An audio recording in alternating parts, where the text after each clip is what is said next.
ទិដ្ឋភាពពេលយប់មកមើលអស់ទឹកឥឡូវយកទឹកដាក់ឲ្យផឹកមក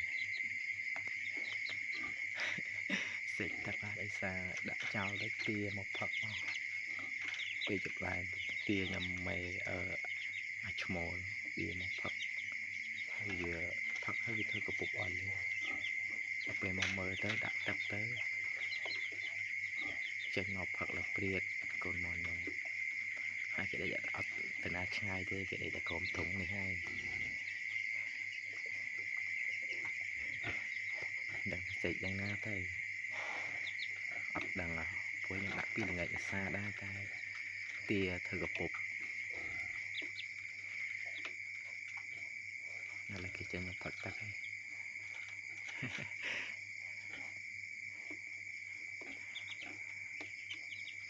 អាយុបានមួយខែ2ថ្ងៃហើយចូល3ថ្ងៃស្អែកសុខភាពល្អកូនមន់អត់មានឈឺអត់មានស្កាត់អីទេហើយសំខាន់គឺចាប់ផ្ដើមដោះរោមច្រើនហ្នឹងទុយ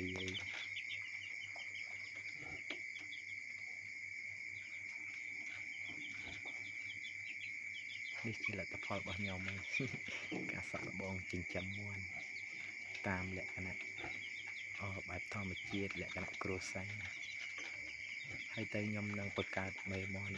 ឲ្យបានច្រើនទៀតឥឡូវនេះគឺខ្ញុំបង្កើតបានមេចំនួន5ក្បាលហើយប៉ុន្តែគាត់ថាឲ្យផលសម្រាប់មេមន់បែរឲ្យពងឲ្យអីហ្នឹងគឺបានតែ2ក្បាលទេបាទហើយសល់3ក្បាលទៀតមេខ្មុំហើយយើងសង្ឃឹមថានៅពេលដែលវាចាប់ផ្ដើម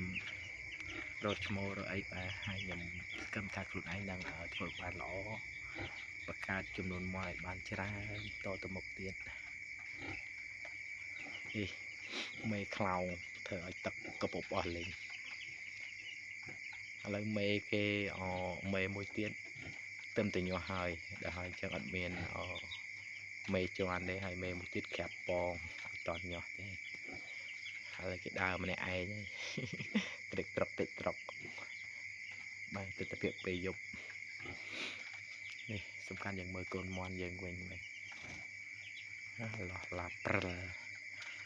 ហ្នឹងហើយមន់ខ្ញុំនឹងប្រភេទមន់បាវាអសប្រភេទមន់វៀតណាមមន់ឡាយបងប្អូនហើយកាត់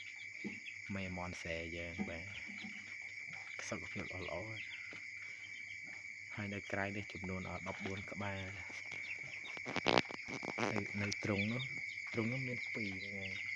ទ្រុងនេះ3ក្បាលទ្រុងនោះ5ក្បាលទៀតសរុប22ក្បាលប៉ុន្តែគាត់ថាយើងតម្លាក់ចុះបាន12ក្បាល14ក្បាលសិនដោយសារតែបងប្អូនអស់នេះវានៅ3ក្បាលយើងនៅទូចដល់ចាំខ្ជិលតម្លាក់ចុះឲ្យនៅក្នុងធុងសិនចាំមកទឹកទៀតចាំតម្លាក់ចុះហើយបើខាងនោះនឹងឲ្យប្រហែលជាទុំ10ថ្ងៃទៀត10ថ្ងៃជាងទៀតនឹងឲ្យបានមួយខែក៏ទៅតម្លាក់ចុះដែរហើយជាមួយពេលយើងតម្លាក់ចុះដីมันឃើញថាចំនួនមន់របស់យើងនឹងច្រើនហើយសំខាន់មេនោះពងបាន10គ្រាប់មេមួយទៀតពងបាន4គ្រាប់មិនដឹងមិនដែរការញាស់ជាមួយគ្នាតែដល់ពេលពងអត់ស្មើគ្នាសោះសារនេះមេនោះវាធ្ងន់ជាងមេមួយសហ្នឹងហើយបងប្អូនឥឡូវវីដេអូមានតែប៉ុណ្្នឹងបាទហ្នឹងជាទិដ្ឋភាពពេលយប់របស់ខ្ញុំឯងកូនមន់ដេកអញ្ចឹងបងប្អូនអើយ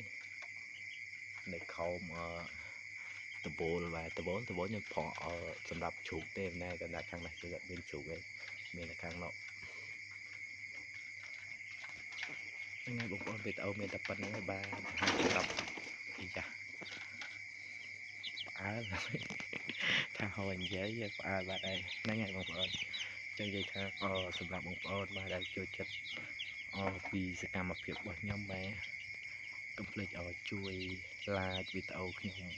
ជាវវីដេអូខ្ញុំម្នាក់មួយផងបាទគេដើរទៅណានោះផ្អើលទាសោះមកផ្អើលអីហ្នឹងហើយបងប្អូនឥឡូវយើងប៉ុណ្ណឹងសិនចុះបាទអរគុណច្រើន